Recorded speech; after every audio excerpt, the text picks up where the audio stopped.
તો પરસોત્તમ માસના બીજા દિવસના જય શ્રી કૃષ્ણ. આજની આપણી વાર્તા છે વગર દીકરે દીકરો. બ્રાહ્મણ અને બ્રાહ્મણી હતા. સાતે કોઠાર ભરેલા, શરીરે સુખી, પણ ઘરમાં છોકરો ન મળે. પરસોત્તમ માસ આવ્યો એટલે બ્રાહ્મણ બ્રાહ્મણીને તો નીત નદીએ નાહવા જાય, નાહી ધોઈને પૂજન કરે, પણ એમણે ખાવા પીવાની ઘણી અડચણ પડે. વહુ હોય તો કેવું, રસોઈ કરીને તો મૂકે, એવો એમના મનમાં બધા દાડા વિચાર આવે. પણ વહુ ક્યાંથી લાવે? છોકરા હોય તો વહુ આવે ને. બ્રાહ્મણીએ બ્રાહ્મણને કહ્યું, તમે ગમે તે રીતે વહુ લાવો. બ્રાહ્મણ કહે, વહુ ક્યાંથી લાવું? દીકરો જોઈએ ને. બ્રાહ્મણી કહે, કોઈ પૂછે તો કહેજો કે દીકરો કાશીએ ભણવા ગયો છે. બ્રાહ્મણીએ તો ભાતું બનાવી દીધું. બ્રાહ્મણે ખડીઓ ભરીને મહોરો લીધી અને બહારગામ જવા નીકળ્યો. બ્રાહ્મણ પૂછતો પૂછતો એક ગામ બીજું ગામ એમ ચાલ્યો જાય. એક ગામમાં બ્રાહ્મણને કુંવારી છોકરીની ભાળ મળી. એને તો ત્યાં ગયો અને કહેવા લાગ્યો, મારો છોકરો કાશીએ ભણવા ગયો છે. પરસોત્તમ માસ ઉતરે એટલે આવશે, માટે તમારી દીકરીને મારા દીકરા સાથે પરણાવો. અરે ભાઈ, છોકરા વગર તે છોકરી પરણાવાય? અને કોની સાથે પરણાવું? છોકરીના બાપે કહ્યું, લેખણ સાથે 3 ફેરા ફેરવો, ચોથો ફેરો અધૂરો રાખો. છોકરો આવશે ત્યારે ફેરવીશું. છોકરીના બાપે તો હા ભણી. નવરંગી ચોરી બંધાવી મંગલવાજા વાગતા થયા અને છોકરી તો પરણવા બેઠી. છોકરીને લેખણ સાથે 3 ફેરા ફેરવીને પરણાવી દીધી. ચોથો ફેરો અધૂરો રાખ્યો. બ્રાહ્મણ વહુને લઈને ઘરે આવ્યો. વહુ રોજ રાંધી આપે છે. બ્રાહ્મણ બ્રાહ્મણી જમી પરવાડીને પૂજા કરે છે. એક દિવસ બ્રાહ્મણ અને બ્રાહ્મણી નદીએ નાહવા ગયા. વહુ રાંધવા માટે પાડોશણને ત્યાં દેવતા લેવા ગઈ. વહુએ કહ્યું, કાકી રે કાકી, મને દેવતા આપો ને. પડોશણ બોલી, કાકી સી ને સાસુ સી, તારે વરી વર જ ક્યાં છે? તને તો છેતરીને પરણાવી લાવ્યા છે. આ તો વાંજ્યા છે, વાંજ્યા. એમને વળી છોકરો ક્યાં છે? પાડોશણના બોલ સાંભળીને વહુ મૂંઝાઈ ગઈ. એ તો ઘરે આવીને રડવા બેઠી. રસોઈ કરવાનું એ રોવાને ભાનમાં ભૂલી ગઈ. સાસુ સસરો નદીએથી નાહીને આવ્યા. વહુને રડતી જોઈને પૂછ્યું, વહુ રડે છે કેમ? શું થયું? વહુએ બધી વાત કરી અને કહેવા લાગી, તમારો દીકરો મને બતાવો.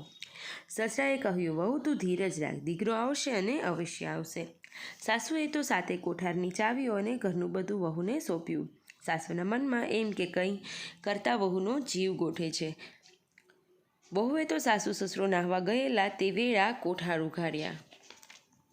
પહેલો કોઠાર ઉઘાડ્યો તો અનાજનો ભરેલો, બીજો કોઠાર ઉઘાડ્યો તો વાસણનો ભરેલો, ત્રીજો કોઠાર ઉઘાડ્યો તો જાત જાતના કપડાનો ભરેલો, ચોથો કોઠાર ઉઘાડ્યો તો હીરા માણેક અને મોતીનો ભરેલો, પાંચમો કોઠાર ઉઘાડ્યો તો સોના મહેરથી ભરેલો અને છઠ્ઠો કોઠાર ઉઘાડ્યો તો ઝવેરાતનો ભરેલો.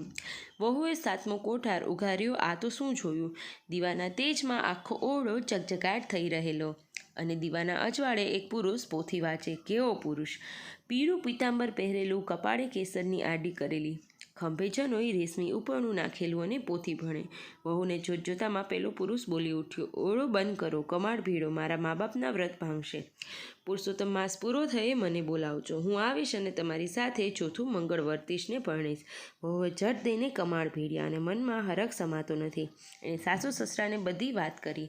પુરુષોત્તમ માસ પૂરો થયો. આજે ઉજવણું હતું એટલે વહુ તો ઘરે ઘરે નોતરા દઈ આવી. થોડી વારમાં બ્રાહ્મણો આવ્યા અને વેદના મંત્રો બોલવા લાગ્યા. વહુ કહે, સાસુજી ચોરી બંધાવજો, આજે તો તમારો દીકરો આવવાના છે. કેમ ભૂલી ગયા? હજી તો તમારે ચોથું મંગળ વરતવાનું એ અધૂરું છે.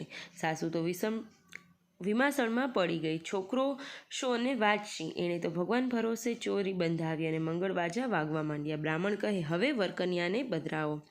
સાસુને મૂંઝાતી જોઈ વહુ બોલી, કેમ મૂંઝાવ છો? તમે તો કહેતા હતા ને મારો છોકરો કાશીએ ગયો છે અને 7મા કોઠારે પોથી વાંચે છે.